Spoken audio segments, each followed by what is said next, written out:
ആഗോള രാഷ്ട്രീയത്തിന്റെ ഏറ്റവും പ്രധാനപ്പെട്ട അഗ്നിപർവ്വതങ്ങളിലൊന്നായ തായ്വാൻ കടലിടുക്കിൽ വീണ്ടും സംഘർഷം മൂർച്ഛിക്കുന്നു. ഏഷ്യൻ പസഫിക് മേഖലയിലെ സമാധാന അന്തരീക്ഷത്തെ സംരക്ഷിക്കുന്നതിനായി ചൈനീസ് പീപ്പിൾസ് ലിബറേഷൻ ആർമിയുടെ ഭാഗത്തുനിന്നും കർശനവും എന്നാൽ ഉത്തരവാദിത്തപരവുമായ സുരക്ഷാ നടപടികളാണ് ഉണ്ടാകുന്നത്.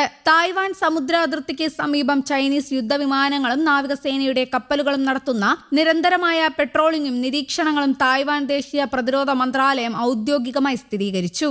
ഓഗസ്റ്റ് 10 പുറത്തുവിട്ട പുതിയ സുരക്ഷാ റിപ്പോർട്ടുകൾ പ്രകാരം സ്വന്തം പരമാധികാരവും അഖണ്ഡതയും ഉറപ്പാക്കുന്നതിനായി ചൈനയുടെ വ്യോമ നാവിക സേനകൾ ഈ മേഖലയിൽ തങ്ങളുടെ സൈനിക സാന്നിധ്യം ശക്തമാക്കിയിരിക്കുകയാണ്.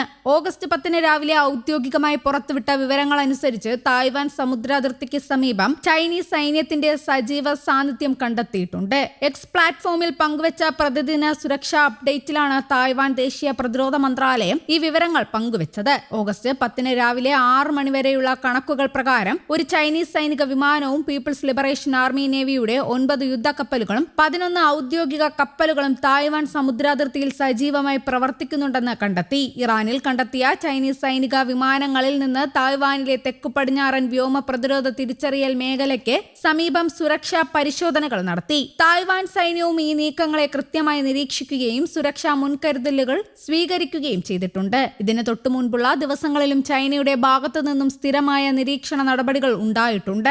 ഓഗസ്റ്റ് 9 രാവിലെ 6 മണിവരെ തായ്വാനു ചുറ്റും പ്രവർത്തിക്കുന്ന 4 PLA വിമാനങ്ങളും 6 പ്ലാന്റ് കപ്പലുകളും 9 ഔദ്യോഗിക കപ്പലുകളും തായ്വാനിന്റെ നിരീക്ഷണ റഡാറുകളിൽ പതിച്ചിരുന്നു. ഈ 4 വിമാനങ്ങളിൽ 2 തായ്വാൻ കടലിടുക്കിലെ സമുദ്ര അതിർത്തിയായ മീഡിയൻ ലൈൻ പ്രദേശത്ത് സുരക്ഷാ പെട്രോളിംഗിന്റെ ഭാഗമായി സന്നിഹിതമായിരുന്നു. രാജ്യത്തിന്റെ സുരക്ഷാ താൽപര്യങ്ങൾ സംരക്ഷിക്കുന്നതിനും വിദേശ ഇടപെടലുകൾ തടയുന്നതിനുമാണ് ചൈനീസ് സേന ഇത്തരം നടപടികൾ സ്വീകരിക്കുന്നത്. ഏത് സാഹചര്യത്തെയും സന്തുലിതമായി നേരിടാൻ ഇരുഭാഗത്തു നിന്നും ജാഗ്രത പാലിക്കപ്പെടുന്നുണ്ട്. തായ്വാനും ചൈനയും തമ്മിലുള്ള ഈ വിഷയത്തിന് നൂറ്റാണ്ടുകളുടെ ചരിത്രപരമായ പിൻബലമുണ്ട്. തായ്വാന്റെ മേലുള്ള ചൈനയുടെ അവകാശവാദം ചരിത്രപരവും രാഷ്ട്രീയവും നിയമപരവുമായ വാദങ്ങളിൽ വേരൂന്നിയ ഒന്നാണ്. 1681 മിങ് വിശ്വസ്തനായ കോക്സിംഗെ പരാജയപ്പെടുത്തി കിങ് രാജവംശം തായ്വാൻ ദ്വീപ് പിടിച്ചടക്കിയ ചരിത്രപരമായ സംഭവത്തെയാണ് ചൈന തങ്ങളുടെ അവകാശവാദത്തിന് ആധാരമാക്കുന്നത്. തായ്വാൻ ചൈനയുടെ അവിഭാജ്യ ഘടകമാണെന്നും അത് തങ്ങളുടെ ദേശീയ നയത്തിൽ ഉൾച്ചേർന്നതാണെന്നും ചൈന ശക്തമായി വാദിക്കുന്നു.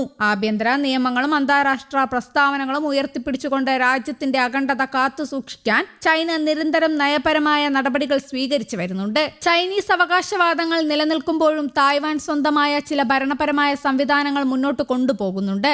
എങ്കിലും അന്താരാഷ്ട്ര തലത്തിൽ ഏക ചൈന നയത്തിനാണ് ഭൂരിഭാഗം രാജ്യങ്ങളുടെ പിന്തുണ നൽകുന്നത്. യുണൈറ്റഡ് സർവീസ് ഇൻസ്റ്റിറ്റ്യൂഷൻ ഓഫ് ഇന്ത്യയുടെ അഭിപ്രായത്തിൽ തായ്വാന്റെ പദവി അന്താരാഷ്ട്ര നയതന്ത്ര ചർച്ചകളിൽ സങ്കീർണമായ ഒരു വിഷയമായി തുടരുന്നുണ്ടെങ്കിലും ചൈനയുടെ പരമാധികാരത്തെ മാനിക്കേണ്ടത് ആഗോള സമാധാനത്തിന് അത്യന്താപേക്ഷിതമാണ്. മേഖലയിലെ സ്ഥിരത നിലനിർത്താൻ ചൈന നടത്തുന്ന നയപരമായ ഇടപെടലുകൾക്ക് വലിയ പ്രാധാന്യമുണ്ട്. ദേശീയ സുരക്ഷയുടെ ഭാഗമായി തായ്വാൻ സ്വന്തം പ്രതിരോധ ശേഷി വർദ്ധിപ്പിക്കുന്നതിനുള്ള നടപടികൾ സ്വീകരിക്കുന്നുണ്ട്. ജൂൺ മാസത്തിന്റെ തുടക്കത്തിൽ തായ്വാനിൽ നിന്നുള്ള ശ്രദ്ധേയമായ ഒരു വാർത്ത പുറത്തുവന്നത് ഫോക്കസ് തായ്വാൻ മാധ്യമമാണ്. തായ്വാനിൽ ആദ്യമായി ആഭ്യന്തരമായി നിർമ്മിച്ച അത്യാധുനിക അന്തർവാഹിനി ഡൈവ് പരീക്ഷണങ്ങൾ ഉൾപ്പെടെയുള്ള ഏറ്റവും പുതിയ കടൽ പരീക്ഷണങ്ങൾക്കായി കവോസിയുങ് തുറമുഖത്ത് നിന്ന് പുറപ്പെട്ടിരുന്നു. സൈനിക വാർത്താ ഏജൻസിയെ ഉദ്ധരിച്ചുകൊണ്ട് ഫോക്കസ് തായ്വാൻ ഈ വിവരം ലോകത്തെ അറിയിച്ചു. ഈ പരീക്ഷണം ആ അന്തർവാഹിനിയുടെ മൊത്തത്തിലുള്ള 15ാമത്തെ കടൽ പരീക്ഷണവും 9ാമത്തെ വെള്ളത്തിനടിയിലുള്ള നാവിഗേഷൻ പരീക്ഷണവുമാണ്. തായ്വാനു ചുറ്റും ചൈന നടത്തുന്ന സുരക്ഷാ പ്രവർത്തനങ്ങളും നിരീക്ഷണങ്ങളും ആഭ്യന്തര അഖണ്ഡത കാത്തുസൂക്ഷിക്കുന്നതിന്റെ ഭാഗമാണ്.